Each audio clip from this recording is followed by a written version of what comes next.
Dai é um homem de meia idade deprimido, sem nada que se apegar na vida, então ele desiste e decide acabar com tudo em um dia frio e chuvoso. Dai e sua amante são vistos caminhando juntos sem um guarda-chuva até chegarem a uma clareira como o Rio Furioso. Isso é exatamente o que Dai esperava, já que a chuva tornou o rio forte o suficiente para levar uma pessoa embora, e agora ele quer ser essa pessoa. Eles Sakin vieram aqui hoje porque estão cansados deste mundo e planejam acabar com suas vidas se afogando no rio juntos. Dessa forma, eles poderão manter a promessa de sempre estarem juntos. Então, antes de pular, eles amarram os braços juntos em solidariedade. No entanto, como todos sabemos, há apenas um verdadeiro rei do Isekai e ele não vai deixar que seu trabalho seja roubado. Então, apesar de estarem no meio da floresta, um caminhão aparece do nada para tirá-los antes que o rio o faça, mesmo que não faça muito sentido. No momento seguinte, Dai acorda em uma catedral e, ao se levantar, fica muito confuso com tudo que vê ao seu redor, mas apenas supõe que este deve ser o mundo para onde as pessoas vão depois de morrerem. O estilo é diferente do que ele está acostumado, mas ele vai se acostumar eventualmente. Nesse momento, uma voz chama por ele e explica a Dai que ele foi convocado aqui como herói deste mundo. O nome da mulher é Annette e ela diz que sua tarefa é guiar aqueles que acabam aqui, para provar que este é realmente outro mundo. Ela o orienta a olhar pela janela, onde ele vê um dragão e várias outras criaturas míticas vagando pelo mundo de Zerbir. Ela diz a Dai que ele está destinado a se tornar o herói deste mundo e restaurar a luz, mas ele não parece muito feliz com isso. Ele queria uma coisa, morrer ao lado de sua amante Sakin, mas não só, ele acabou em uma aventura de fantasia em vez disso. Como Sakin nem está aqui com ele, então ele sente que quebrou sua promessa de morrer com ela. Bem, isso só significa que ele tem que tentar morrer de novo. Então Dai engole um frasco inteiro de pílulas e pacientemente espera pelo doce abraço da morte por overdose. Annette entra em pânico ao ver Dai se envenenar, então ela imediatamente começa a usar magia para desintoxicar seu corpo. Mas, à medida que Dai recobra a consciência, ele diz para ela parar de tentar salvá-lo porque isso é muito inconveniente. Ela não o ouve e pede a Dai que se levante para cumprir sua missão como salvador deste mundo. No entanto, Dai nem quer se salvar, muito menos salvar um mundo aleatório no qual ele acabou de parar. Ele nunca pediu para acabar aqui em primeiro lugar, mas isso surpreende Annette. Então ela pergunta se ele, por acaso, foi atropelado por um caminhão. Dai se lembra brevemente de um encontro com um caminhão, então Annette explica que contratou o caminhão para izekaiar pessoas para cá como parte do serviço que ela oferece. O funcionamento é simples, o caminhão encontra alguém que está deprimido ou profundamente infeliz com sua vida, por isso geralmente ele fica acampado fora de torneios de League of Legends, mas depois que ele atropela seu alvo, eles são enviados para este mundo e recebem uma segunda chance de viver uma vida feliz, e geralmente acabam se sentindo melhor. O fato de Dai ter sido atropelado significa que ele deve ter sido muito infeliz com sua vida, então ela não vê por que ele não ficaria empolgado com uma segunda chance. Embora ela possa estar certa sobre a vida antiga de Dai ser miserável, isso não significa que ele será mais feliz neste mundo. Na verdade, ele está bastante irritado que Annette e seu serviço de Isekai arruinaram o que deveria ser a conclusão perfeita de sua história. Tudo o que ele queria era passar seus últimos momentos de vida com sua amante, mas ela teve que arruinar isso para ele. Annette não acredita que Dai esteja tão chateado como ela, mas não está preocupada, pois ele certamente mudará de opinião uma vez que veja suas estatísticas impressionantes. No entanto, quando ela abre a janela de estatísticas, fica chocada ao ver que Dai possui saúde e mana incrivelmente baixas. Na verdade, sua saúde é tão baixa que ele provavelmente morreria com uma brisa forte em seu estado atual. Annette se recusa a acreditar que Dai seja tão fraco, então ela verifica se ele tem algum tipo de habilidade incrível para compensar suas estatísticas fracas, mas ao abrir a janela de habilidades, descobre que Dai não tem nenhuma habilidade, exceto depressão nível 5. Dai é basicamente um canhão de vidro, mas sem balas de canhão, então Annette não sabe o que fazer com ele, já que algo assim nunca aconteceu antes. Dai decide deixar a catedral, já que não há nada para ele ali, mas Annette sente a necessidade de compensar seu erro, então ela agarra a mão de Dai e pede desculpas por tê-lo trazido para este mundo, já que ele não deveria estar aqui. Infelizmente, ela não tem o poder de enviá-lo de volta à Terra, mas também não pode deixá-lo ir viver sozinho, pois ele não duraria 10 minutos lá fora com suas estatísticas atuais. Dai não se surpreende ao saber que é incrivelmente fraco, já que onde quer que ele vá, sempre foi um fracasso. Annette pede desculpas mais uma vez por seu erro e implora para que Dai fique na catedral por enquanto,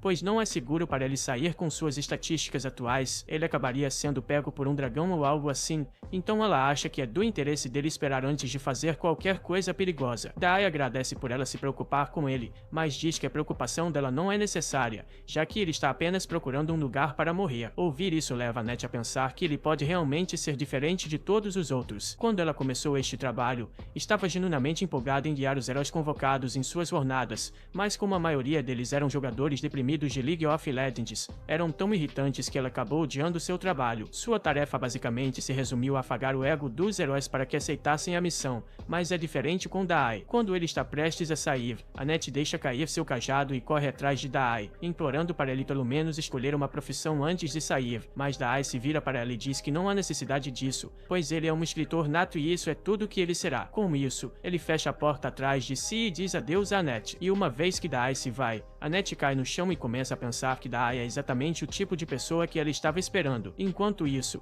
Dai tira algumas planícies do lado de fora e tenta obter direções de uma placa, mas não entende uma única palavra nela, então ele volta a tomar pílulas. Nesse momento, ele ouve uma voz dizendo que acabou de avistar um ponto de referência, então 5 pontos de experiência foram concedidos. Ele pode estar apenas chapado das pílulas, mas poderia jurar que o som veio de sua cabeça, e isso dói muito, pois ele sofre de enxaquecas, então tenta fazer com que pare. No entanto, uma música de celebração toca em sua cabeça, já que ele subiu para o nível 2, e as enxaquecas resultantes o fazem querer morrer ainda mais. Nesse momento, ele ouve uma garota gritando por ajuda nas proximidades, então ele se vira e vê a garota sendo atacada por uma árvore demoníaca. Ela percebe Dai e pede que ele ajude, pois será morta pela árvore se não escapar logo, e a árvore parece estar envolvendo-a com seus galhos cada vez mais. Dai apenas fica parado enquanto a árvore acaricia a garota e parece estar gostando do show tanto que pergunta a ela se está tudo bem ele escrever um romance sobre isso depois, mas a garota não se importa com romances e só quer que Dai resgate logo. Para seu crédito, Dai dá o seu melhor, mas não consegue alcançá-la de jeito nenhum, então desiste. A árvore então o agarra pelo pescoço e o pendura ao lado da garota. Não há nada que ele possa fazer agora, então Dai apenas se apresenta à garota enquanto está pendurado e diz que provavelmente não vão durar muito mais tempo. A garota culpa Dai pela situação deles, já que ele não conseguiu fazer nada para parar a árvore demoníaca, e agora que foram capturados, a árvore vai usar sua habilidade de sucção para sugar todos os nutrientes de seus corpos, então, nos próximos minutos, eles estarão garantidamente mortos. Dai diz que está feliz em ouvir isso, mas isso deixa a garota apavorada. Por que tipo de lunático gostaria de morrer sendo sugado até secar? Quando Dai começa a se sentir fraco, parece que está prestes a desmaiar antes de repente se inclinar para frente. A garota começa a entrar em pânico, pensando que Dai realmente morreu, mas momentos depois, o galho que estava estrangulando Dai começa a murchar e a árvore demoníaca acaba sendo destruída por causa disso. A garota e Dai são libertados quando a árvore se desintegra, mas Dai fica desapontado por não ter conseguido morrer novamente. Graças à sua vitória involuntária, Dai sobe de nível novamente e a garota fica confusa e maravilhada porque acredita que Dai intencionalmente fez a árvore demoníaca morrer ao absorver o veneno em seu corpo, mas também acha estranho que Dai se envenenaria para começar. Ela agradece a Dai por salvá-la, enquanto também pede desculpas por chamá-lo de inútil anteriormente, mas ele não acha que fez nada de especial. Tudo o que conseguiu fazer foi falhar em morrer, e ele não está feliz com isso nem um pouco. A garota não entende por que Dai está deprimido, mas ele salvou sua vida, então ela quer sinceramente agradecê-lo. De repente, ela tem uma ideia e convida Dai para ir à sua casa para que ela possa expressar sua gratidão adequadamente, e Dai não vê problema nisso. Quando a garota estende a mão e pergunta como deve chamá-lo, ele diz que pode chamá-lo de Sensei. No entanto, ao pegar a mão dela, ele se lembra de Sakin, e isso faz se perguntar se ela também pode ter acabado neste mundo. Se for o caso, então ele pode ser capaz de encontrá-la e se reunir com seu amor. Ele finalmente encontrou uma razão para continuar vivo neste mundo, então ele se certificará de encontrar Sakin, não importa onde ela esteja no mundo,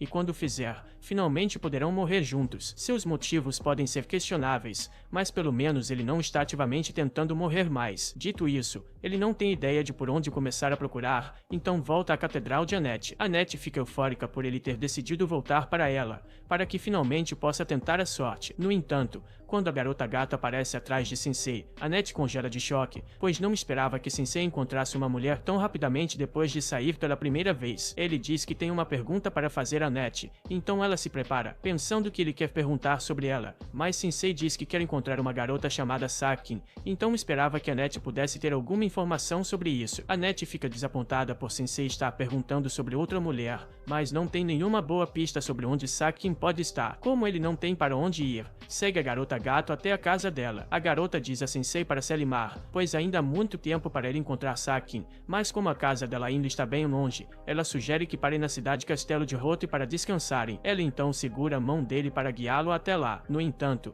Annette também está aqui por algum motivo e não tolerará tal comportamento profano enquanto estão em público. A garota gato grita com Annette por bater em sua mão por algo tão trivial quanto segurar as mãos, e aproveita para perguntar por que ela está aqui em primeiro lugar, já que não é normal para um clérigo abandonar seu posto e seguir pessoas até aqui. Annette não quer explicar a si mesma, mas pelo modo como ela olha para Sensei, a garota gato já pode dizer que ela está apaixonada por ele. Annette nega ter tais intenções impuras e afirma que está apenas aqui para vigiar o ultramundano fraco que ela convocou por engano. Assim que a garota gato percebe que Sensei é de outro mundo, finalmente entende o porquê ele foi tão forte quando a salvou. Annette não acredita no que a garota gato diz, pois viu as estatísticas de Sensei e pessoalmente sabe que ele tem menos saúde do que uma criança fraca. A garota gato ainda afirma que Sensei deve ser forte, já que foi capaz de derrotar uma árvore demoníaca e salvar sua vida no processo, mas isso é uma péssima notícia para Annette, pois o salvamento da vida da garota gato por Sensei é o primeiro passo para desenvolver um romance. Ela não consegue acreditar que já está perdendo sua chance para a garota gato,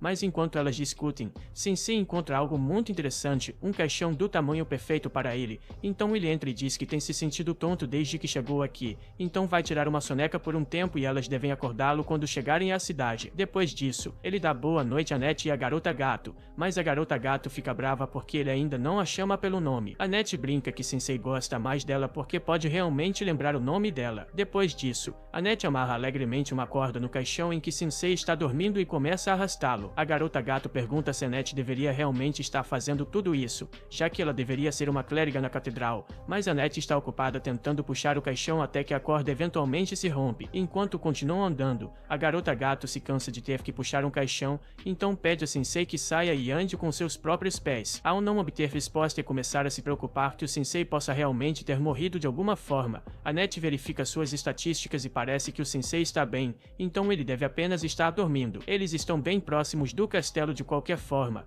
então Ana pede para a garota gata aguentar um pouco mais para não precisarem acordá-lo. Enquanto isso, dentro do caixão, o Sensei está sonhando pacificamente com seu amado santuário e, não importa onde ela esteja, ele vai garantir que a encontre para que possam morrer juntos. Algum tempo depois, eles finalmente chegaram à cidade do Castelo de Hoth. Ana e a garota gato abrem o caixão para deixar o Sensei sair. Sensei olha ao redor da cidade e agora está convencido de que não está mais no mesmo mundo. Antes de fazerem qualquer coisa, Annette diz que deveriam ir ao castelo e ter uma audiência com o rei, mas acabam deixando o caixão no meio da estrada. No castelo, o rei Thomas e sua filha Charlotte estão felizes em conhecê-los. Como devem estar exaustos de uma jornada tão longa, ele oferece a todos um descanso nos aposentos do castelo para a noite, mas, antes disso, ele adoraria ouvir algumas das experiências agradáveis de Sensei. Sensei não consegue pensar em muitas coisas agradáveis para contar, mas ele gostou do caixão, então diz ao rei que vai ensinar a ele como é dormir em um caixão. Fora de contexto, isso claramente soa como uma ameaça, mas Ana rapidamente muda de assunto e elogia Charlotte pela sua beleza. O rei menciona que Charlotte está prestes a se casar, então ele pede alguns conselhos sobre os pretendentes de Charlotte. Thomas manda chamar os homens, então somos apresentados ao guerreiro Gomes e ao trovador errante Otto. Recentemente, devido à influência da fúria do Senhor dos Demônios, a atividade dos monstros aumentou muito. No entanto, Thomas envelheceu demais para lidar com o problema sozinho, então ele decide que um desses dois deve se tornar o marido de Charlotte e o próximo rei de Hoth. No entanto, Charlotte não parece estar de acordo com a ideia, já que ainda não escolheu um marido. É por isso que ele está deixando a escolha para um grupo de estranhos que conheceu há 10 minutos. Ele quer escolher quem é mais adequado para casar com Charlotte entre Gomes e Otto, mas quando a escolha aparece, Sensei faz a coisa sensata e diz que nunca conheceu esses homens na vida. O futuro de Charlotte depende dessa decisão, então ele acha estúpido confiar isso a um grupo de estranhos assim. Se isso é algo que ele faria sem pensar duas vezes, então ele não está apto para ser rei. O rei fica em choque. Depois de dizer isso, Sensei se vira para sair enquanto Annette e a garota gato tentam freneticamente se desculpar pelas ações de Sensei. Eles tentam explicar que Sensei é de outro mundo, então ele é um pouco direto às vezes, mas o rei diz que está tudo bem, já que ele não é do tipo que guarda rancor e Charlotte parece ter se interessado por ele. Naquela noite, enquanto todos os outros estão dormindo, Sensei passa o tempo olhando pela janela. Então, Ana se levanta e pergunta se ele está tendo problemas para dormir. Então Sensei diz que nunca dorme bem. Ana quer aproveitar a oportunidade para aprender mais sobre o Sensei, então pede para ele contar sobre o santuário, mas então ela nota um rabo saindo debaixo dos lençóis de Sensei. Ela tira as cobertas e vê a garota gato dormindo nas coxas de Sensei. Ela não vai tolerar tal libertinagem, a menos que seja ela que durma com Sensei, então usa um travesseiro para bater na garota gato e acordá-la. A garota gato se defende dizendo que está frio e ela é parte gata, então é totalmente normal para ela se aconchegar nas pessoas para se aquecer. Enquanto Ana e a garota gato continuam discutindo sobre isso, Sensei se levanta e sai do quarto por causa de todo o barulho. Quando ele sai para o corredor, nota uma bela luz, então sai para olhar o lago e, coincidentemente, Charlotte também está lá. Quando ela nota Sensei, o convida para assistir ao lago com ela, já que é uma noite linda. Sensei concorda que o cenário é muito bonito, tão bonito de fato que o faz sentir vontade de se afogar no lago. Charlotte fica chocada ao ouvir isso e pergunta se Sensei tem problemas suficientes para querer se afogar, mas pelo que Sensei viu até agora, Charlotte parece ter muito mais problemas que ele. Depois de um silêncio, Charlotte confidencia a Sensei que não consegue decidir entre Gomes e Otto. Gomes chegou recentemente ao castelo, mas já é o soldado mais confiável. Seu pai confia na força de Gomes, então ela sente que deve provavelmente escolhê-lo. Mas Otto é seu amigo de infância e, sempre que ela se sentia triste, ele escrevia uma música e tocava para fazê-la se sentir melhor. Ela não sabe se deve escolher um marido que ama ou um que seria o rei mais forte para o bem de seu pai. Sensei ri um pouco e diz que Charlotte é realmente gentil por se preocupar com o que seu pai pensa a esse ponto, ao contrário de Sensei, que tentou cancelar sua assinatura da vida várias vezes, sempre incomodando sua família no processo. No entanto, ele nunca deixou que alguém decidisse como ele viveria sua vida. Ele acha que Charlotte deve tomar uma decisão baseada no que ela quer e, para isso, deve descobrir quais são seus verdadeiros desejos. No dia seguinte, o rei Thomas chama Sensei e os outros para a sala do trono novamente e se desculpa pelo inconveniente, mas ele chamou porque Charlotte finalmente decidiu quem ela vai se casar, então quer que eles atuem como testemunhas da sua escolha. Annette acha que Charlotte certamente vai casar com Gomes, já que ela provavelmente colocará as necessidades do reino acima das suas, enquanto a garota gato acha que Otto é uma combinação muito melhor para ela. Thomas diz a Charlotte para ir até o homem que ela escolheu e dizer seus votos para ele. Então, Charlotte começa a caminhar. No entanto, em vez de se virar para Otto ou Gomes, ela agarra a mão de Sensei e diz que deseja se afogar no lago com ele. Ninguém pode acreditar no que acabaram de ouvir, especialmente Annette, que desaba no chão. Charlotte continua explicando seus motivos e depois de conversar com Sensei na noite anterior, ela pensou por muito tempo sobre quem escolher e isso a levou a perceber algo. Embora inicialmente estivesse inclinada a escolher Otto, já que ele sempre cantava para ela quando ela se sentia triste, agora ela se lembra de que ele cantava para ela mesmo quando ela não estava triste, e ele estava cantando na noite passada também, e ele nunca disse que estava apaixonado por ela, então provavelmente só queria apresentar sua nova canção para alguém, e Charlotte por acaso estava disponível para ouvir, e Gomes está fora de questão, já que ele cheira horrível. O rei pede a Charlotte que reconsidere e escolha um marido, o que parece uma coisa estranha de se preocupar depois que ela declarou suas intenções de acabar com a própria vida junto com Sensei. Charlotte responde ao rei e diz que foi uma ideia tola fazer com que ela se casasse com alguém sem perguntar sua opinião, já que ela nunca quis se casar em primeiro lugar. No final, Thomas nunca parou para considerar os sentimentos dela, mas Sensei realmente se importou com o que ela pensava e respeitou que era uma decisão dela. Sensei agora entende por que Charlotte o escolheu, mas antes que ele possa dar uma resposta, Gomes tira o capacete e diz que nunca teria pensado que sua cobertura seria descoberta por causa do seu cheiro. Ele então se transforma em sua verdadeira forma como um servo do Senhor das Trevas e diz que pretendia adquirir este reino tornando-se seu rei para eventualmente entregá-lo ao Senhor das Trevas,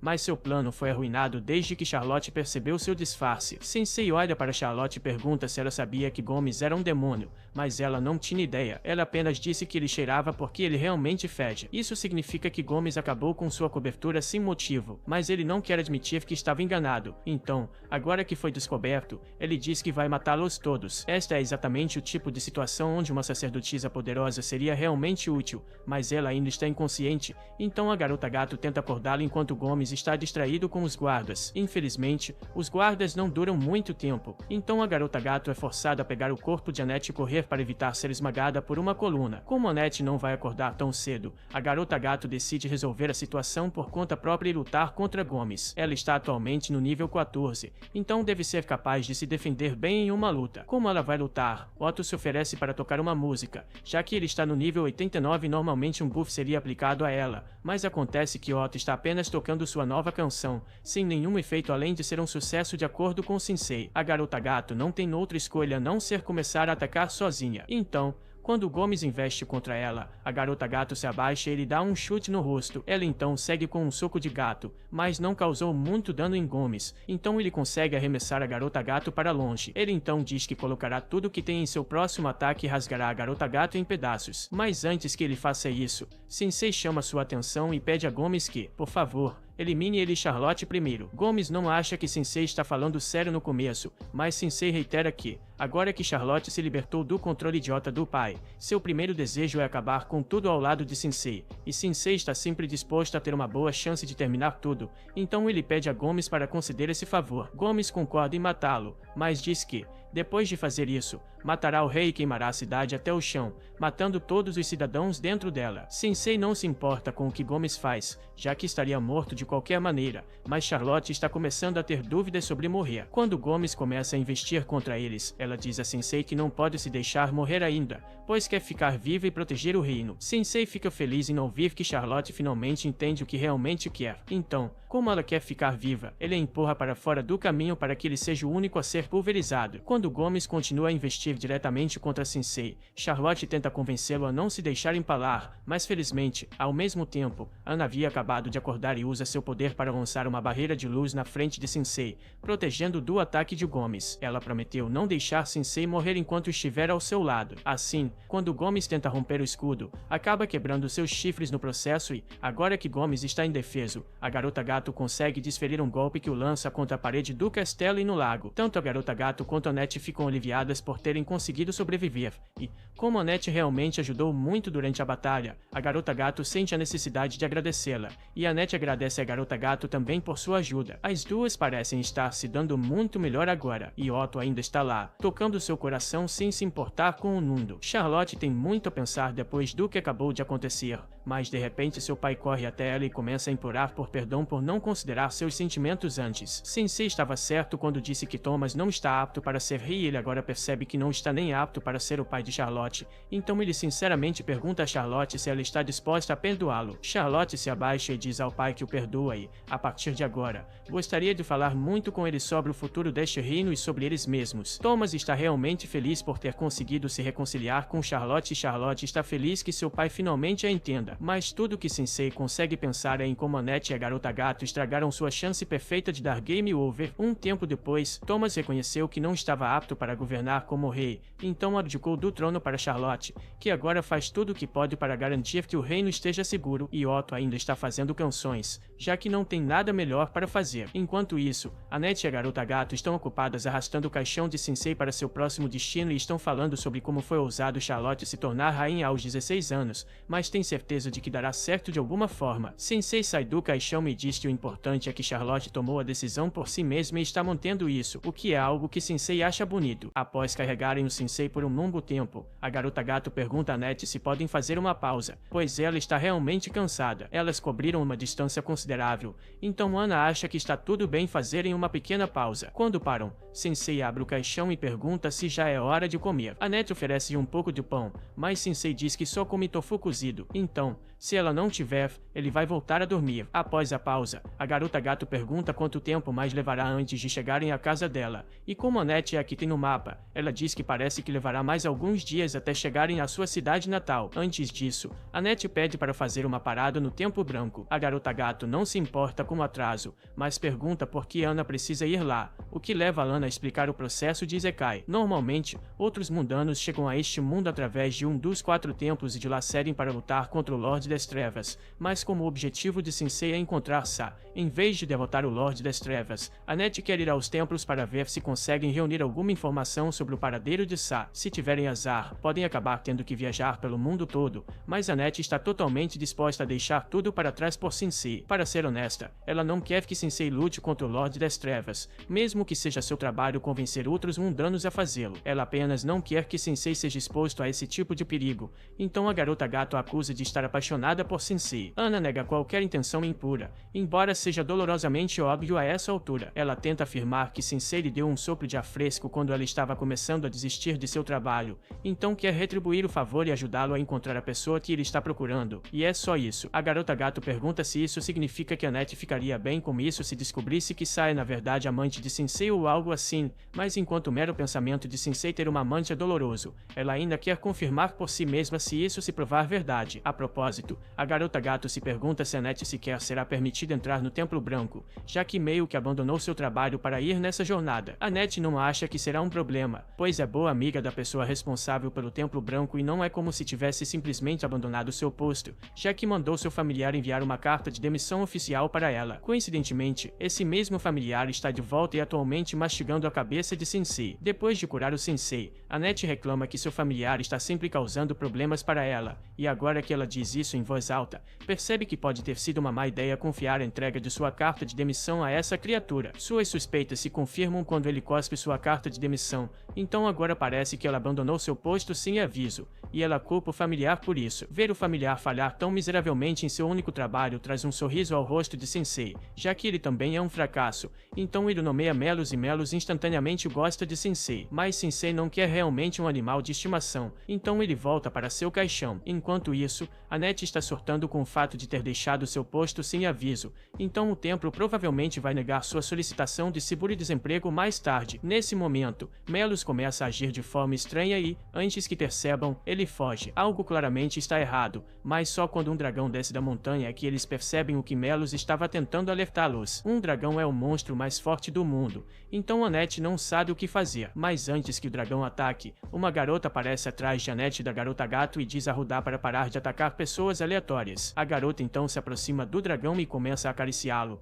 deixando Annette e a garota gato bastante confusas, pois nunca ouviram falar de alguém conseguir domesticar um dragão antes. Elas perguntam quem é a garota, mas ela apenas se vira para elas e diz que há muitos monstros na área, então elas devem se apressar e sair antes de se machucarem. Na verdade, parece que um dos companheiros delas já morreu. Annette pede desculpas pela confusão e esclarece que Sensei está muito vivo, ele só é um outro mundano estranho que gosta de dormir em um caixão. Assim que a garota ouve que Sensei é um outro mundano, algo muda em sua cabeça, então ela remove seu manto, revelando que é uma garota dragão e diz que vai matar todos os outros mundanos. A quantidade de poder emanando de seu corpo é intensa, então quando ela dispara um raio contra elas, Annette mal consegue segurá-lo por alguns segundos com seu escudo, mas seu escudo não é forte o suficiente, pois o raio ainda causa muito dano. Elas ficam espalhadas no chão. Caindo no chão, elas percebem que o poder da garota dragão é muito superior ao delas, mas ainda estão determinadas a proteger Sensei a todo custo, então se levantam para lutar mais uma vez. No entanto, a garota dragão perdeu a paciência com a intromissão delas e usa sua intensa pressão para forçá-las ao chão. Enquanto elas estão incapazes de se mover, a garota fica sobre elas, dando a Annette uma visão clara da marca em seu pescoço,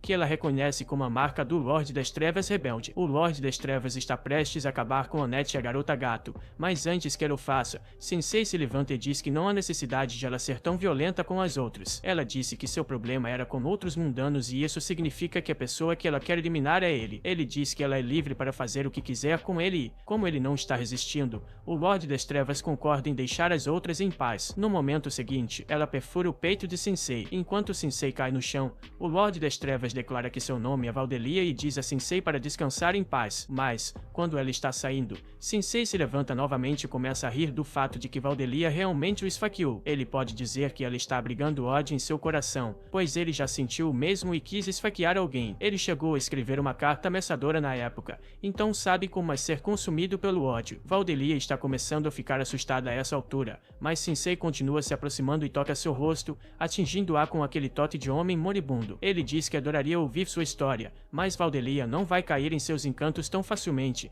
então chama Ryuka para tirá-la de lá antes que ela se emocione. Depois que ela se vai, Sensei colapsa mais uma vez, já que ainda tem um buraco no peito, mas Melos ainda está por perto e finalmente se torna útil, arrastando todos para o templo. Ao Ao ver a condição precária de Annette, Isa corre para verificar, mas Annette pede que ela cuide de Sensei primeiro, pois ele está em uma condição muito pior. Isa vê que é realmente grave, então chama todas as poções de cura e sacerdotes disponíveis para ajudar a recuperar Sensei. No dia seguinte, Sensei está totalmente recuperado, mas não pode ficar assim, então a primeira coisa que faz é sair e comprar um frasco de veneno para beber. Enquanto ele faz isso, Ana agradece a Isa por toda a ajuda e diz que vai retribuir o favor algum dia. Por agora, Ana pergunta se Isa encontrou algum outro mundano chamado Sa por acaso, mas ela nunca ouviu falar dela, então Isa assume que ela deve ter sido convocada para outro templo. Mais importante, Isa pergunta a Annette por que ela está viajando com um outro mundano de repente. Ela ficou chocada ao ouvir que Annette abandonou seu trabalho, mas também ficou um pouco aliviada, pois sabia que Annette era muito gentil para ser exposta a esse tipo de trabalho. No entanto, ela não pode apoiar a decisão de Annette de viajar com um outro mundano, pois ela deveria saber, por experiência própria, que todos eles são praticamente escória. Eles recebem dons divinos para derrotar o Lorde das Trevas, mas todos chamam seus dons de habilidades superpoderosas e os usam para coisas estúpidas, como começar uma carreira de rap fracassada. Esse idiota se chama Kotero e, infelizmente, recebeu o poder de destruir a economia mundial ao produzir em massa moedas de ouro. Ele oferece comprar o que as meninas quiserem em troca de um tempo divertido, mas Isa joga o ouro de volta na cara dele e diz para ele ir embora, pois ela está tendo uma conversa séria. Kotero era irritante, mas ajudou a provar o ponto de Isa de que outros mundanos não são boas pessoas. Ana tenta explicar que Sensei não é como os outros mundanos, mas Isa não acredita, já que o rosto de Sensei mostra que ele é uma pessoa destrutiva. Ela avisa Annette que estar perto de Sensei vai arruiná-la, mas Annette não acha que Sensei é uma má influência, pois tem certeza de que mudou para melhor desde que o conheceu. No entanto, seu argumento sobre Sensei ser uma boa influência não soa muito convincente quando ele se aproxima dela pedindo dinheiro para comprar drogas e ela alegremente lhe dá todo o dinheiro que ele precisa. Isa pensa que Annette já pode estar perdida demais se ela já está tão apegada a Sensei. Isa pelo menos quer saber que tipo de dom ele tem, mas fica surpresa quando Ana lhe diz que Sensei não tem nenhum domingo. Apesar de não ter um dom, ele ainda se colocou em perigo para protegê-la e a garota gato do Lorde das Trevas, mas essa declaração choca Isa ainda mais, pois o Lorde das Trevas foi supostamente morto há 7 dias por outros mundanos. Vemos então o trono manchado de sangue do antigo Lorde das Trevas e o outro mundano que matou o Lorde das Trevas sentado nele, e de longe, Valdeli observa, jurando vingar a morte de seu pai. Um tempo depois, Annette se encontra com a garota gato e informa sobre a notícia de que o Lorde das Trevas foi morto há 7 dias. Isa recebeu a notícia da igreja ontem, e é uma coisa maravilhosa, pois significa que finalmente chegou a paz a Zaberbi. Mas, se for verdade que o Lorde das Trevas está morto, então quem é a pessoa que tentou matá-lo antes? Ana não sabe a resposta para essa pergunta e, agora que a garota gato pensa nisso, Sensei não apareceu 7 dias atrás? Se o Lorde das Trevas já tivesse sido derrotado naquela época, então por que Sensei ainda foi convocado para este mundo? Nesse momento, Sensei rasga seus papéis e cai no chão, então a garota gato pergunta o que há de errado com ele agora. Ele explica que está tentando escrever sobre os eventos que ocorreram desde que chegou a este mundo, mas está lutando para encontrar as palavras. Annette pergunta se ele escreveu algo sobre ela, mas Sensei diz que não escreveu nada sobre ela. Na verdade, ele teve um surto de criatividade depois de conhecer Valdelia, então gostaria de experimentar algo semelhante para acender sua criatividade, mas a garota gato diz que não vai fazer nada perigoso com ele. Annette sugere que todos saiam para a cidade para relaxar e, considerando seu futuro com Sensei, há algumas coisas que Annette gostaria de comprar para ele. Ao entrar na cidade, Annette compra um enorme conjunto de armadura pesada para Sensei para garantir que ele não morra, e Sensei não se importa muito, já que a sensação apertada o lembra de seu caixão. Com a segurança de Sensei garantida, Ana e a garota gato seguem para fazer mais compras. Depois que Annette e a garota gato saem para fazer compras, Annette pede a Sensei para não ir a lugar nenhum enquanto elas estão fora. Algum tempo depois, Isa está caminhando pela cidade quando vê algumas crianças reunidas em volta de uma armadura gigante e fica chocada ao encontrar Sensei confortavelmente sentado dentro dela. Ignorando a questão de por que ele está usando uma armadura tão grande, Isa diz que quer falar com Sensei sobre algo. Ela diz que, a partir de agora, Annette vai ficar com ela, pois acredita que ficar com Sensei acabará tornando-a infeliz. Ela diz a Sensei para dissolver seu grupo com Annette imediatamente, mas Sensei apenas sorri e diz que Annette é a única que pode decidir se quer ficar com ele ou não, então não cabe a Isa decidir por ela. Além disso, como Isa pode ter tanta certeza de que Sensei tornará Annette infeliz quando ela não sabe nada sobre ele? O fato de ele ser um outro mundano é toda a prova que ela precisa para saber que Annette ficaria melhor sem ele. Nesse momento, Isa ouve um som perturbador Katori, ao investigar, encontra Kotaro apresentando outro mundano, Suzuki, para as pessoas. Suzuki diz à multidão que o Lorde das Trevas finalmente foi derrotado, então todos começam a aplaudir os outros mundanos que lhes deram a liberdade do Lorde das Trevas. Suzuki corrige a multidão, pois ele não chamaria isso exatamente de liberdade, é mais como se estivessem sob nova gestão. Ele declara que, a partir de agora, este mundo será governado pelos outros mundanos e que Suzuki assumirá o controle desta cidade, exigindo que todas as pessoas se ajoelhem diante dele. Nesse momento, Kotaro vê a Net e diz que ela é uma das elfas que jogou moedas na cara dele, então Suzuki se levanta e grita com ela por ousar prejudicar um outro mundano, prometendo que ela nunca mais fará algo assim novamente. A Net denunciou que foi o elfo quem a agrediu violentamente. Diante disso, Suzuki se aproximou do clérigo, questionando como ela poderia agir contra um herói que trouxe paz de volta a Zerbir. Ao chegar perto dela, o transferido colocou a mão na cabeça do elfo e pediu para ela ser uma boa menina. Pouco depois, em meio à cidade em chamas de Veio, Sensei encontrou inspiração para escrever sua obra-prima. Aconteceu que Suzuki usou uma habilidade para transformar a Net em um animal de estimação, o que causou mutações em algumas partes do corpo do elfo, como seus olhos, que adquiriram contornos escurecidos. Ser usou seu WAP para zombar do fato de que quanto mais pura a pessoa, mais fácil ela cai nesse feitiço, o que era o caso da vítima. T confronta o rapper, mas Suzuki usa a mesma técnica na mulher gato, domesticando-a como fez com sua companheira. Com isso, o humano se vangloria do poder dessa habilidade, alegando que ninguém é capaz de escapar dela. Emergindo da multidão, Usha avança para confrontar o transferido,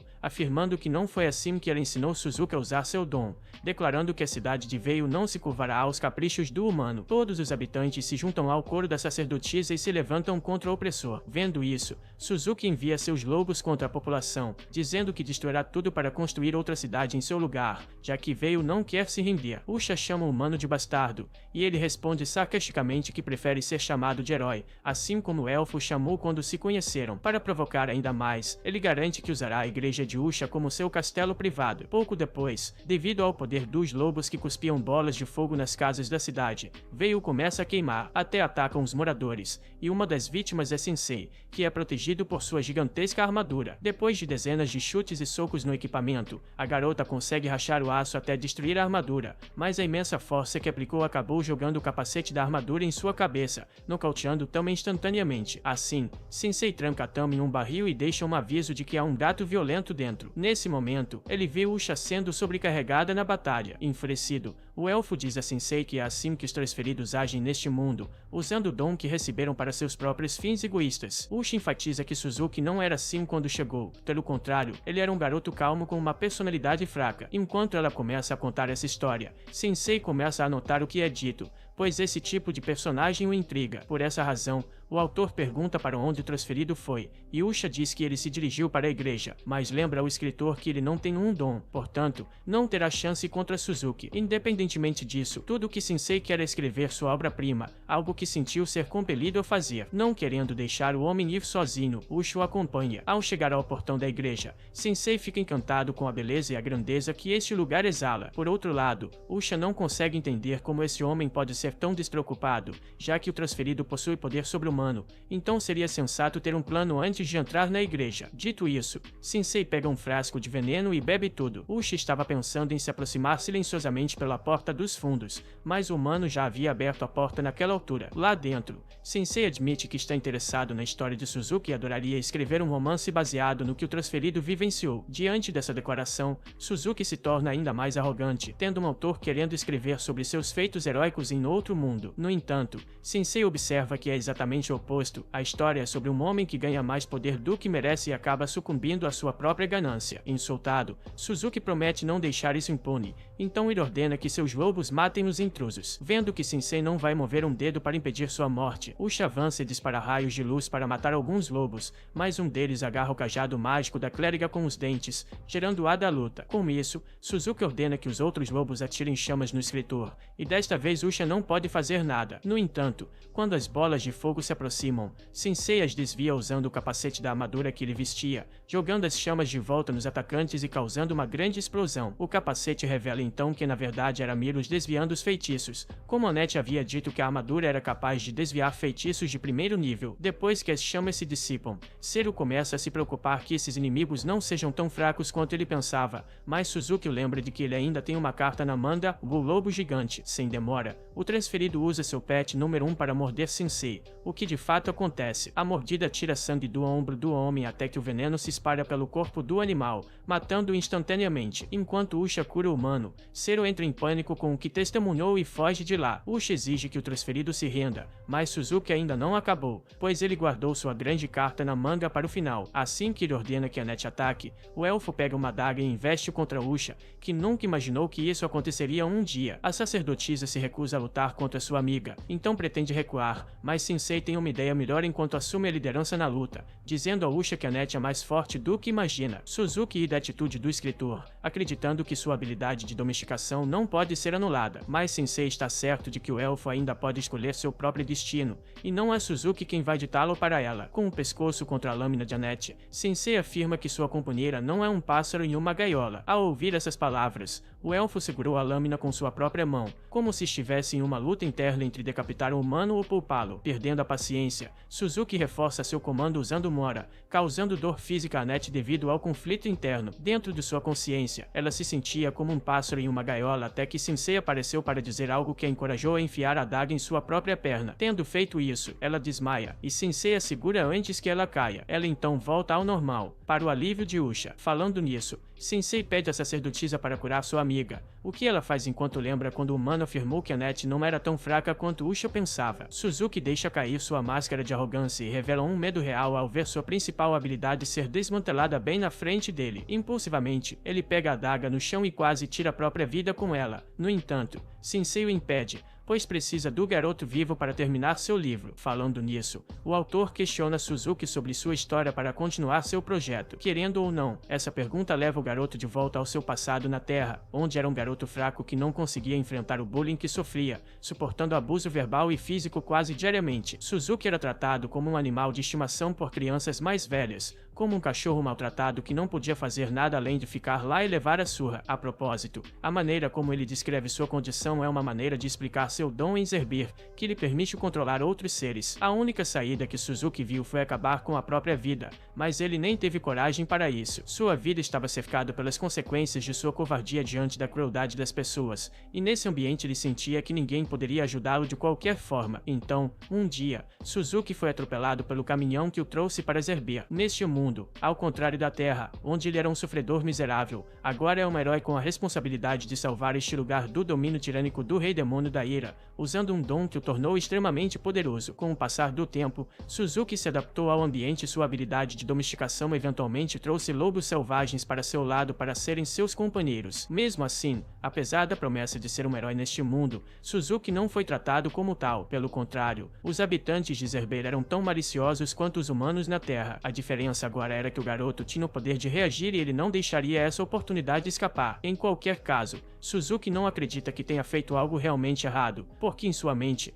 não importa em qual mundo ele habite, ele sempre será um ninguém sem determinação, como é agora. Depois que o transferido conta sua história, Sensei fica satisfeito por concluir seu romance baseado em Suzuki, um homem fraco que esperava viver como um herói em outro mundo, mas não conseguiu nem mesmo se tornar um vilão devido à sua própria fraqueza. Por isso, Sensei intitula o livro de O Fracasso em Outro Mundo. Sensei agradece ao garoto por fornecer o conteúdo necessário para um livro, mas ele não pode chamar esse romance de obra-prima. Por essa razão, Sensei rasga uma das páginas, criando um círculo mágico para invocar um estudante transferido. Com o poder do círculo fluindo ao contrário, Suzuki é enviado de volta de onde veio. Chocada com o que viu, Annette verifica o status de Sensei e percebe que ele agora possui o dom de escrever, e Usha acredita que isso pode ser uma habilidade especial ativada apenas contra outros transferidos, o que pode significar que o autor foi trazido para Zerbir especificamente para lutar contra esses humanos que deveriam ser os heróis deste mundo mágico. Frustrado, Sensei desaba no chão, completamente desolado depois de falhar mais uma vez em escrever sua obra definitiva. Em sua mente, ele se pergunta se algum dia encontrará a pessoa que o inspirará da melhor maneira,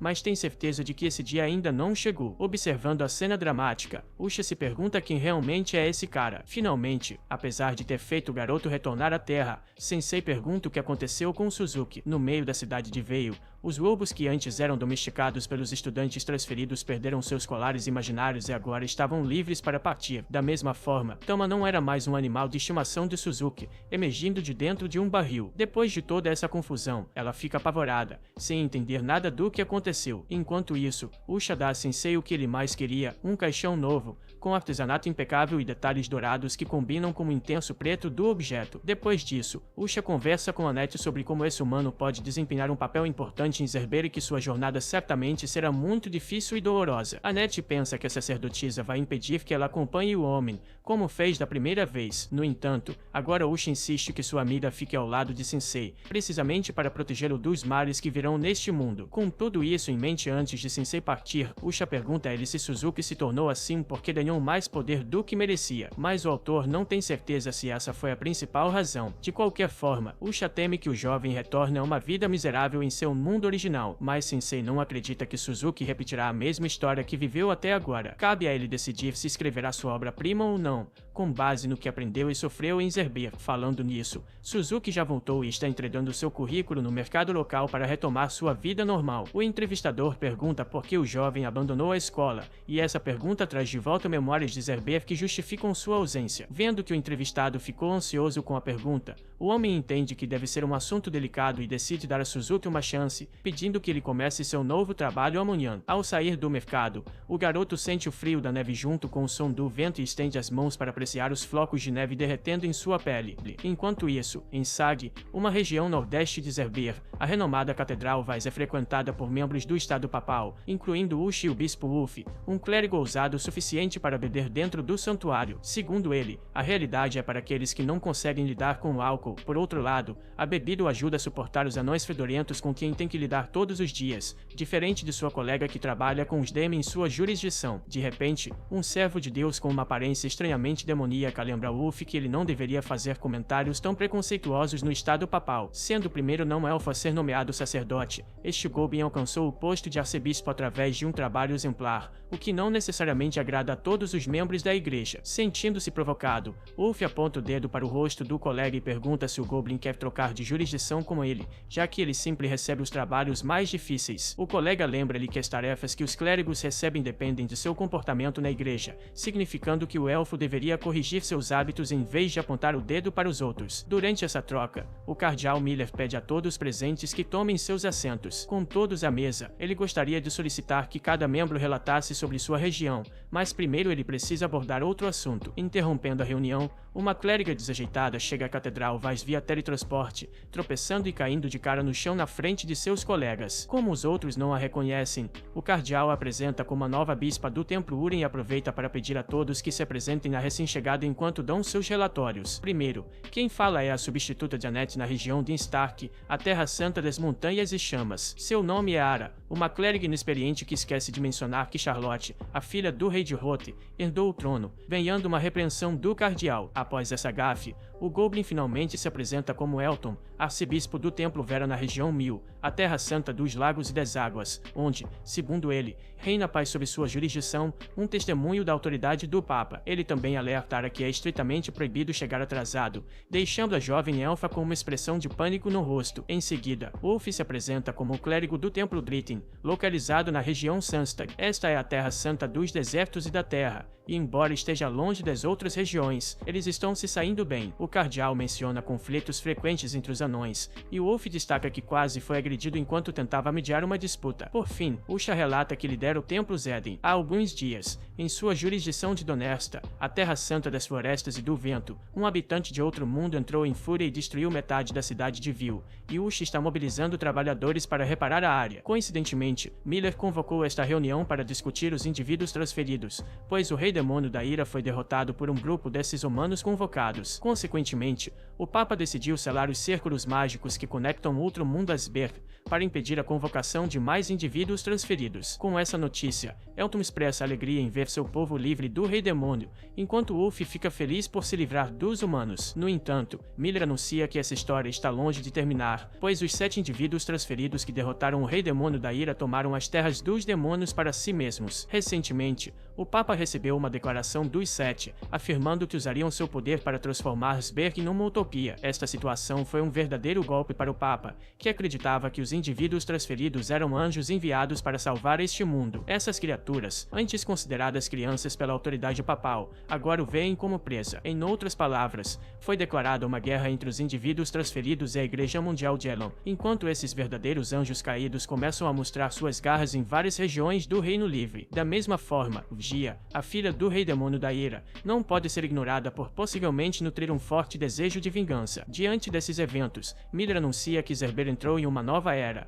e é a missão da Igreja superar esses obstáculos e manter a paz. Ara questiona como eles poderão enfrentar seres tão poderosos, e essa pergunta desencadeia em Usha uma lembrança da imagem de Sensei cortando o céu com seu poder diante de um indivíduo transferido poderoso. Ela então declara que encontrou um indivíduo transferido em Vil capaz de devolver outros convocados ao seu mundo de origem através de seu domingo. Ao ouvir essas palavras, o próprio Papa concorda com sua amiga Usha, pois ele também acredita que esse anjo pode ser a esperança de Sberg Beji. Enquanto se aproxima e vê seus súditos ajoelhados diante de sua santidade, ele pede a Usha para contar mais sobre esse humano. Enquanto isso, do outro lado das trincheiras, uma mulher canta uma música alegre que contrasta com o ambiente sombrio que antes pertencia ao demônio mais poderoso. Perto dali, um homem quer saber se a dama está pensando em seu amado novamente, mas ela ignora a pergunta enquanto duas taças de vinho são servidas à mesa pelo homem. Ciente de que sua pergunta não será respondida, ele informa que seus aliados partiram para várias terras, enquanto os dois ficaram para observar o que está reservado para este mundo. Enquanto isso, o que aguarda os exaustos Annette e Tama é um merecido descanso na cidade em que acabaram de chegar, antes de pegar a estrada novamente em direção a Grom. Assim que celebra a oportunidade de dormir em uma cama quente, o gato recebe a notícia de que subiu de nível para 17 por carregar tanto caixão, fazendo-se perguntar se isso é algo para se comemorar. Observando a conversa, uma criança aponta a direção da pousada da cidade e oferece qualquer informação que pudesse ajudar os viajantes seria útil, já que eles não conheciam a área. Eles se sentaram com o garoto para entender melhor os arredores. Primeiro, ele lhes contou sobre uma organização chamada Serviço de Introdução de Heróis, também conhecida como Serviço de Ordem dos Transferidos, onde as pessoas são designadas para acompanhar grupos com pouca autoconfiança e proporcionar-lhes uma jornada segura e confortável. A propósito, foi o próprio garoto quem criou esse serviço. Ao ouvir isso, Tama não se lembra de ter tido uma boa experiência com pessoas transferidas, então ela não consegue evitar mostrar uma expressão azeda. O garoto se ofende com o desdém da gata, pois, segundo ele, os transferidos são heróis enviados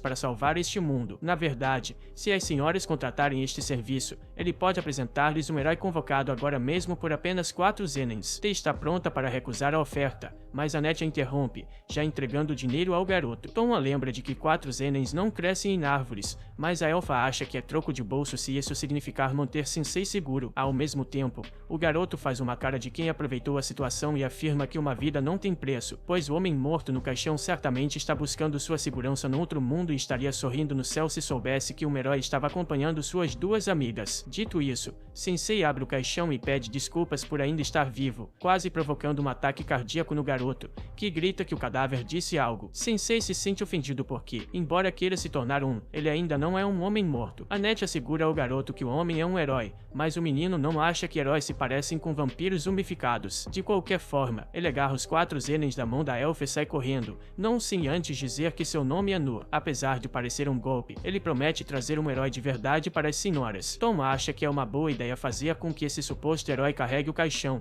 mas a clériga insiste em manter essa tarefa para si mesma. Quando a noite cai, a dona da pousada está cansada de ver essas pessoas vagando pela recepção, então ela quer saber se vão passar a noite ou não. Annette diz novamente que estão esperando por alguém, embora Sensei saiba muito bem que o garoto não vai voltar. De acordo com o autor, aquele patife tem os olhos de um adulto. Ao ouvir essa descrição, a coelha deduz que estão falando de Nur, o Boca Grande, o garoto mais desprezível e tagarela de todo Sberg. Ao perceber isso, Annette fica furiosa ao ver seus 4 zenens indo pelo ralo, enquanto Sensei fica curioso para saber a história de Nur, o grande mito. A garota coelha explica que ele é um órfão que começou a viver na cidade em algum momento e ganha vida enganando visitantes desavisados. Como não há nenhum adulto para educar o garoto, ele continua enganando as pessoas indiscriminadamente. honestamente, a dona da pousada sente pena dele às vezes, mas isso não muda o fato de que ele está enganando as pessoas com essa história de herói. Segundo ela, se heróis realmente existissem, Noor não deveria ser uma criança de rua em primeiro lugar. Longe dali, o garoto nunca teve realmente um herói para salvá-lo. O reflexo visto na lâmina fina que ele carrega é apenas dele mesmo,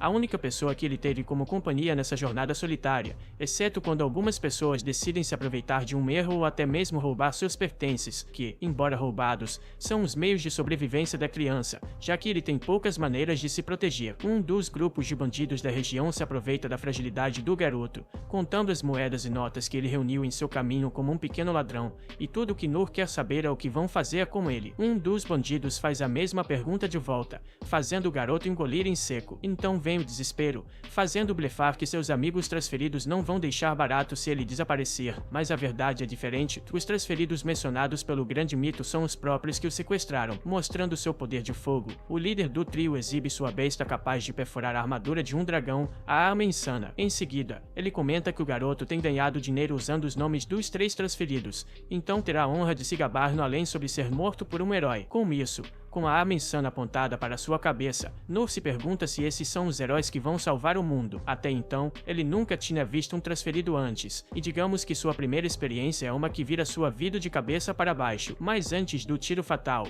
Sensei chega e aponta a besta do transferido para o joelho do outro, que grita de dor. Outro bandido usa sua análise divina e descobre que Sensei também foi convocado de outro mundo. No entanto, ao ver que o homem tem apenas um ponto de vida e está envenenado, ele o descarta como uma ameaça. Assim, o líder do trio aponta sua besta para o intruso, que de repente começa a aumentar monstruosamente seu próprio HP. Como sempre, Sensei brinca sobre a possibilidade de morrer, então pede ao agressor que atire diretamente em seu coração. Como diz o ditado, o louco só é louco até encontrar outro louco. Respeitando essa máxima, o terno trio dos arredores de Groon foge. Logo, Noor pergunta se Sensei é um herói, mas o escritor não se vê de forma tão gloriosa. Segundo ele, os adultos são jovens que foram traídos, mas Noor ainda é uma criança que não está pronta para se tornar um adulto. Enquanto ele filosofava aleatoriamente, o autor estava saindo do lixo, deixando o garoto amarrado. Noor pergunta se é realmente isso, e no silêncio de Sensei, podemos supor que sim. No dia seguinte, o grupo se prepara para ir para Groon, e Sensei está completamente exausto depois de passar a maior parte da noite expulsando os transferidos. Annette está incrivelmente ciumenta, pensando que o homem estava conversando com outra mulher, especialmente quando ele confessou que foi uma noite muito agradável. De repente, Noor, o grande mito, é descarado o suficiente para mostrar seu rosto na frente daqueles que ele roubou ontem, mas ele assegura que não mentiu para ninguém, pois, como todos se lembram, ele prometeu apresentar-lhes um bravo guerreiro, e esse herói está bem na frente deles. Conforme Sensei caminhava, o desejo de chutar o balde se tornava mais forte. A vontade era tão intensa que assustava o garoto Noor, que desesperadamente tentava alertar os companheiros de viagem que o escritor estava nas últimas. Eles entenderam a mensagem, mas continuaram agindo como se nada tivesse acontecido, já que conheciam bem o cara. Na verdade, Tom usou a fachada de herói bravo de Sensei para fazê-lo puxar o caixão do vivo. Após algum tempo, chegaram à terra natal de T. Groon. A Katif ficou encantada por estar de volta e foi na frente prometendo levar todos para dentro. No entanto, em vez de ser recebida com fogos de artifício como ela havia imaginado, os guardas locais apontaram suas lanças para o grupo ao verem T e jogaram todos na prisão. Por algum motivo, Tama foi separada do restante do grupo, e Noor assumiu que foram presos por causa daquela problemática gata. Ele especulou que ela poderia ter roubado de algum nobre, mas Annette garantiu que Tama não era uma ladra. Enquanto isso, Sensei dormia usando Miros como travesseiro até acordar e perguntar a Elfa como as pessoas eram executadas naquele mundo. A clériga se recusou a responder, sabendo que o homem estava fantasiando sobre as maneiras mais belas de queimar. Independentemente disso, Noor sabia que eles precisavam escapar, então começou a trabalhar. Em segundos, ele destrancou a fechadura, e Annette foi rápida em apontar que essa não era uma habilidade de um bravo herói. Por outro lado, Sensei colocou a mão no ombro do garoto, e Noor esperava um grande elogio do autor deprimido, mas em vez disso, ele queria saber por que diabos o tagarela se envolveu nisso. Para o azar de alguns e a sorte de outros, os guardas notaram a agitação na cela e amarraram os prisioneiros. Dessa vez, Sensei questionou se haveria aquela execução legal, assustando um dos soldados. Logo, foram enviados diretamente ao rei siberiano do reino de Groon. Ao lado dele, O ministro Briada acusou os intrusos de cometerem crimes graves, com a punição sendo a execução. Afinal, segundo o siberiano,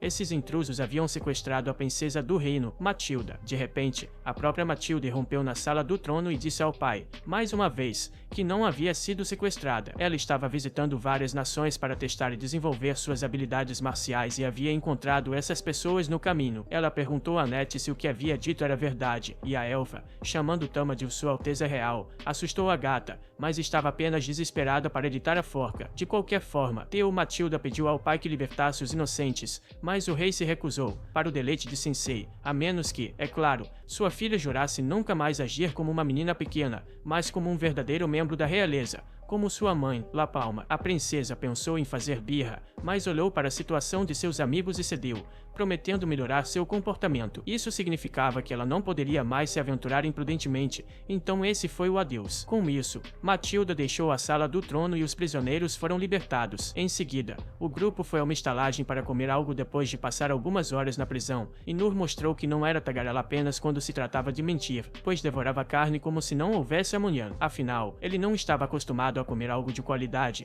então não podia ser julgado. Quanto a Sensei, o autor estava ainda mais louco depois de perder a chance de ir para a guilhotina, então se voltou para sedativos. Nur mencionou que não fazia ideia de que Tama era uma nobre daquele país, enquanto Annette se lembrou das vezes em que foi rude com a mulher gato, por isso estava assustada quando surgiu a possibilidade da forca. Enquanto servia mais comida aos viajantes, a garçonete ouviu-os falando sobre Matilda e perguntou se a conheciam, pois seu nome era Kaja, e ela havia servido como dama de companhia da princesa no palácio. Nur disse que tinham viajado juntos até ontem, quando o rei arrastou a garota de volta ao castelo. Aproveitando a presença de Kaja, Sensei presumiu que ela sabia o que havia acontecido entre Tama e Siberiano e pediu que lhe contasse para que ele pudesse registrar em suas anotações, quisesse ela ou não. Ele recapitula sua história com a gata e admitiu que ela tinha uma vida fascinante. Annette lembrou a todos que era perigoso investigar o passado de uma princesa, enquanto Nur observou que não era sensato chamar a nobre casualmente de Tama, mas Sensei não se importava se ela era da realeza ou uma barda em um ginásio suspeito. Para ele, ela ainda era Tama. Então, Kaja concordou em contar o que sabia. Enquanto isso,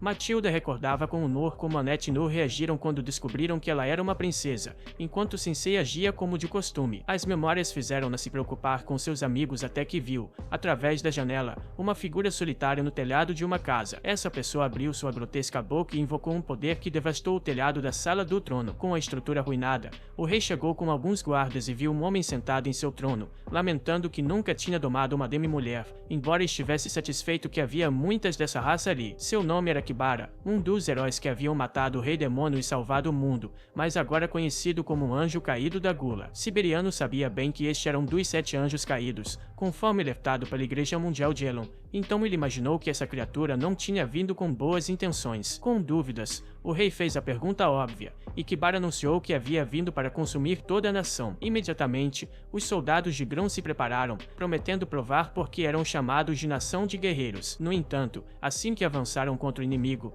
o anjo caído da gula usou sua boca amaldiçoada para devorar os guardas impiedosamente, e a cada mordida que aquela boca grotesca dava, o homem também se alimentava. Como ele havia imaginado, a carne dos demi-humanos era musculosa e dura, horrível de comer. Embora muitas vezes visto como glutão, Kibara é exigente com o que come. Ele não está atrás da carne dura de um guerreiro de Grum, mas sim da maciez de uma jovem demi-mulher. Indignado, Siberiano ordena que seus homens recuem, deixando Briado preocupado, temendo que sua majestade queira intervir sozinho. Como rei desta nação, o líder anuncia que não permitirá que o anjo da gula saia daqui vivo. Sendo de nível 56 e possuindo o punho da besta divina, o reverenciado Siberiano se posiciona diante do inimigo. Kibara acha o conceito de um rei guerreiro interessante e testa se este realmente faz jus ao título, invocando as habilidades sombrias que lhe deram o título de anjo caído da gula. O transferido ataca o rei de Drum com toda a sua veracidade, mas o experiente guerreiro evade as ameaças com sua imensa habilidade. Em retaliação, Siberiano usa sua técnica de Thunder Palm através de sua habilidade de Wildcat, lombando do líder Kibara. Certamente, essa habilidade mataria um homem comum, mas Kibara,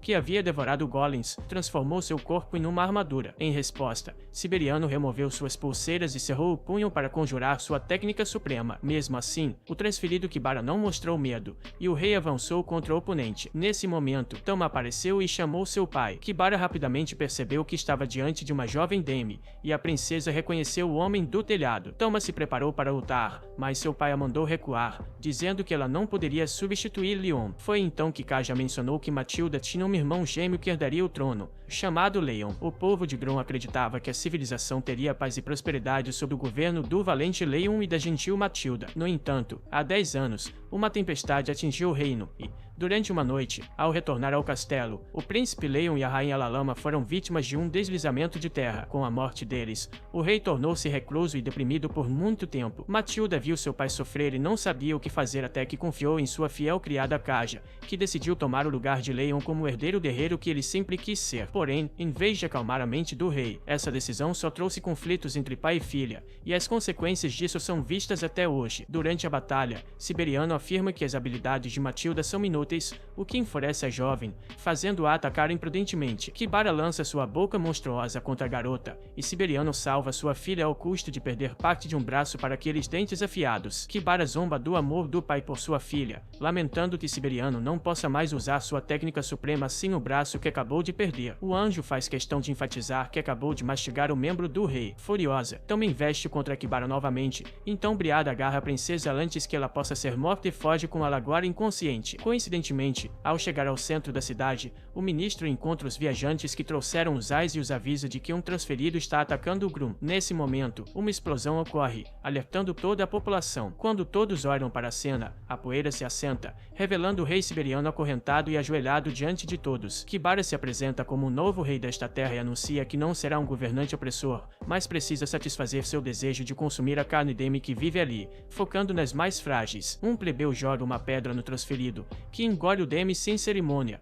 causando pânico entre a população. Ao redor da cidade, monstros impediam os habitantes de fugir, enquanto Sensei escrevia uma história em seu caderno. Logo, ele segura a mão de Tama e entende que ela é a heroína de uma tragédia, mas a heroína que ele procura nunca aceitaria sua tragédia de forma passiva, então a princesa precisa acordar e mostrar o restante de sua história. Inconsciente, Matilda sonha com conselhos que recebeu uma vez de Kaja, então acorda na casa da velha Mida e entra em pânico ao saber o que aconteceu quando desmaiou. Briada explica que o anjo caído tomou a capital e mantém seu pai como refém, então ela retorna ao seu estado furioso e desta vez impede que o ministro tente controlá-la. Annette menciona a tragédia do desfiladeiro de Kron, que tirou a vida do irmão e da mãe de Tama. Segundo ela, não há um cidadão que não tenha derramado uma lágrima por essa tragédia, provando que o povo ama a realeza desta nação. Em outras palavras, se perderem Matilda também, será ainda pior para eles. Portanto, a clériga quer que Matilda fique fora disso. Afinal, Annette conhece um segredo junto com Sensei para devolver os transferidos ao lugar de onde vieram. Matilda entende a situação e deixa seus amigos irem. Então,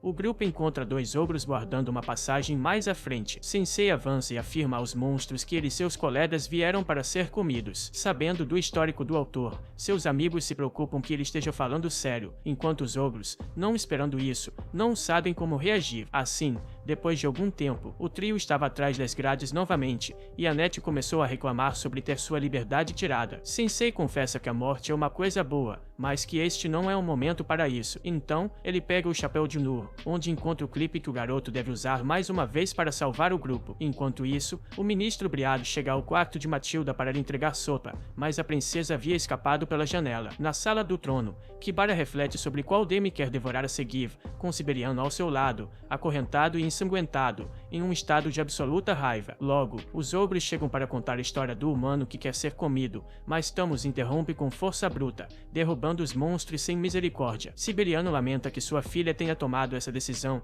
ao contrário do anjo caído da gula, que se regozija ao ver seu prato mais desejado diante dele mais uma vez. Se você está gostando dessa jornada, não se esqueça de apertar o botão de curtir. Seu apoio ajuda a me motivar a continuar trazendo cada episódio, então se inscreva e ative as notificações para nunca perder uma atualização. Nos vemos no próximo episódio.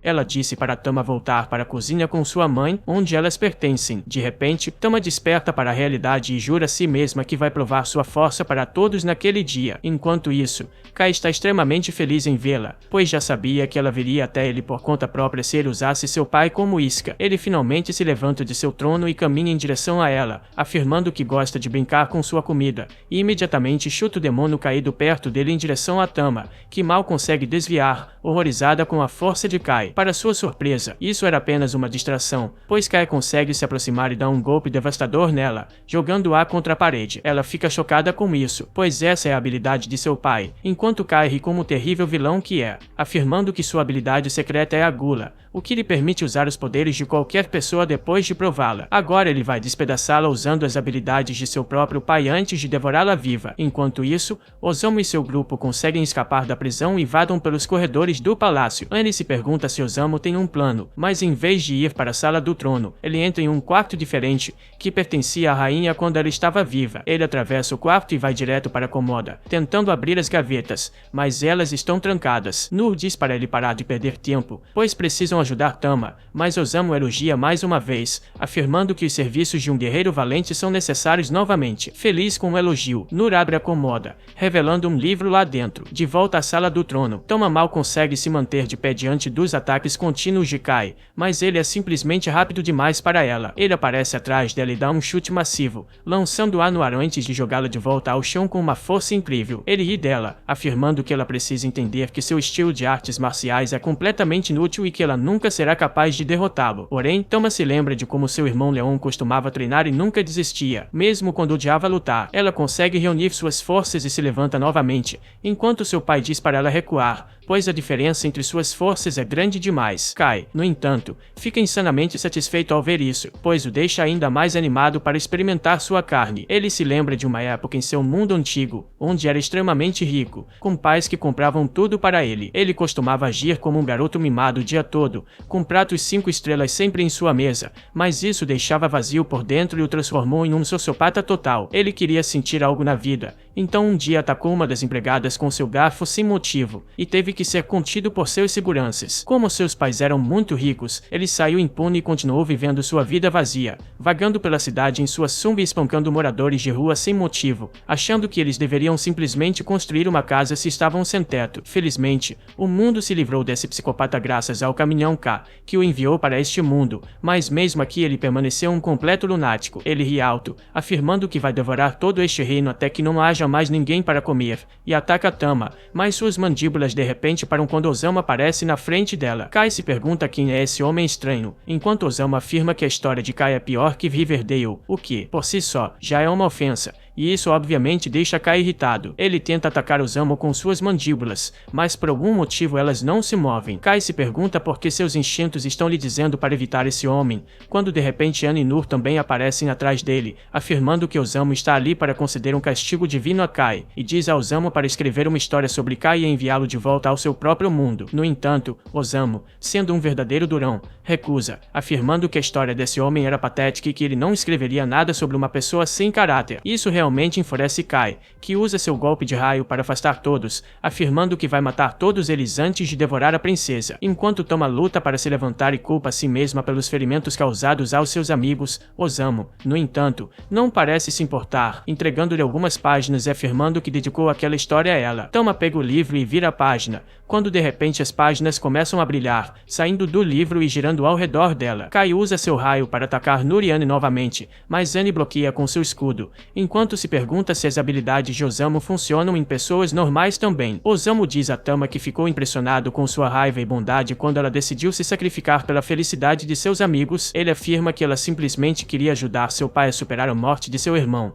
e por isso começou a agir mais como ele, tentando assumir suas funções, mas nada disso foi realmente bem sucedido. Ele continua dizendo que Tama tem duas opções agora, uma delas é se tornar uma princesa ideal, como seu pai queria, ou assumir a posição de seu irmão como príncipe, mas afirma que o caminho de Tama é diferente, pois ela é sua própria pessoa, com suas próprias experiências. Ele diz a ela para viver como quiser, e essa afirmação sozinha quebra todas as correntes que a prendiam, e pela primeira vez ela se sente verdadeiramente livre. Um brilho dourado intenso começa a emanar dela enquanto o brasão da besta divina aparece em sua mão, enchendo-a de energia. Ela se levanta mais uma vez, enquanto Kai se vira e comenta que, se fosse um mangá ou um anime, ela já o teria derrotado e desfrutaria de um final feliz, mas como isso é a vida real, nada disso aconteceria, e ela e seus amigos ainda morreriam na frente dela, enquanto ele a devorava viva na frente de seu pai. No entanto, Tama não se abala com isso, enquanto Osamu calmamente acende um cigarro e diz a Kai para tentar, pois ele poderia se surpreender com a força de uma mulher moderna e independente. Ela imediatamente corre em direção a Kai,